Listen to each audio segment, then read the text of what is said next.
are one of my favorite topics because they seem really complex, but they are actually rather simple when you get into them. So in the definition of a partial derivative, we have the definition of a limit just like we did in a regular derivative. We're not going to use the definition of a derivative necessarily, but it is there. So what we can do is we can kind of zoom past that, and we can say that we can use our regular differentiation rules. If you don't remember the rules for differentiation, hop over to my YouTube channel, type in derivative, and you'll get a couple of examples of how to do derivatives so you can refresh yourself on the product rule, quotient rule, chain rule, etc. So how do we read these things? So we actually read this as the derivative of f with respect to x and the derivative of z with respect to x. So, or the partial derivative of f. So why do I call it a partial derivative? Well, because in a partial derivative, I'm going to treat something like it's a constant. And then I'm going to differentiate based on that. So that's why we say partial derivative, because it's really only taking part of the derivative. So if I'm finding a partial derivative in regards to, to find a partial derivative of the function with regards to x, then I hold y as a constant, and I'd take the derivative. Similarly, if I want the partial derivative of y, I make x a constant, and I differentiate with it. So it's just an ordinary derivative where we're treating something like a constant. That's all it is. So if I look at this equation, here's my original function, right? And I want to find f, the partial derivative with regards to x of 2, 1, and the partial derivative with regards of y of 2, 1. So I'm going to treat here, I'm going to treat y like it's a constant. So the derivative of x cubed is 3x squared.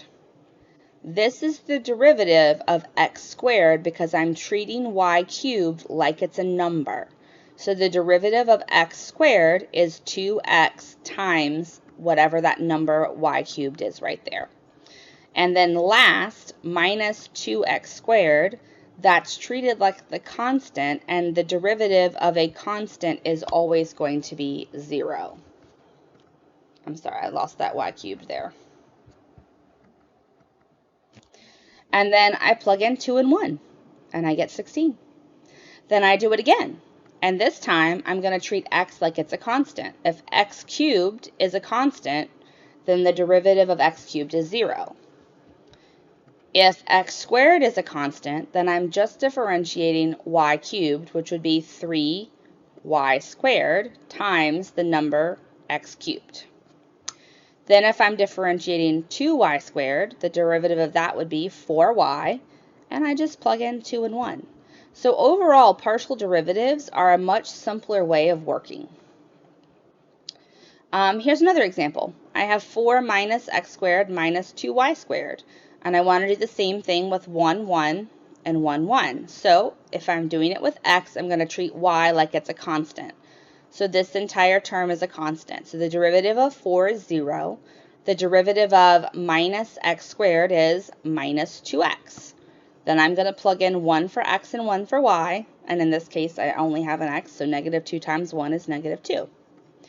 I'm going to do the same thing, but this time I'm going to treat x like a constant, which means both of these derivatives are 0.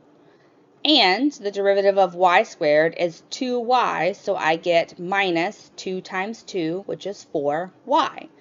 Then I plug in my 1, and I've got my answer.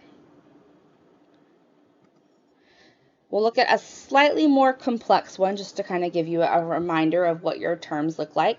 Let's say I now have 3 variables. The process is still the same.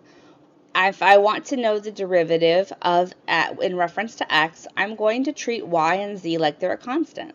So e to the xy natural log z, the derivative of e to the xy would be e to the xy times my y value, because if I have e to the 2x, the derivative of e to the 2x is 2e to the 2x. So that's where that y, x to the xy is coming from. Then natural log z is just a number, so it's still there, and I'm not differentiating it. I'm not doing a product rule because it's a number, okay? Then if I hold y constant, I'm still going to have e to something like the, x constant, e to the 2y.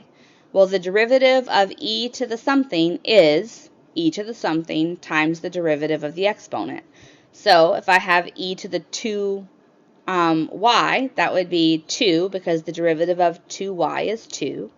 And the derivative of e to the 2y is e to the 2y. So that's where the logic behind this and where this is coming from. Then natural log z is still the same. Now, what's interesting is as I differentiate it in regards to z, so this is now a variable and this whole thing is a number. The derivative of natural log is 1 over z. So that means that this whole top piece stays the same, and I get times 1 over z, which when I combine those is e to the xy over z. So you might want to review your derivative rules because you'll be applying quite a few of them, but you can go into my YouTube, you can search derivatives, and you can pull up several different videos that will walk you back through how to do derivatives.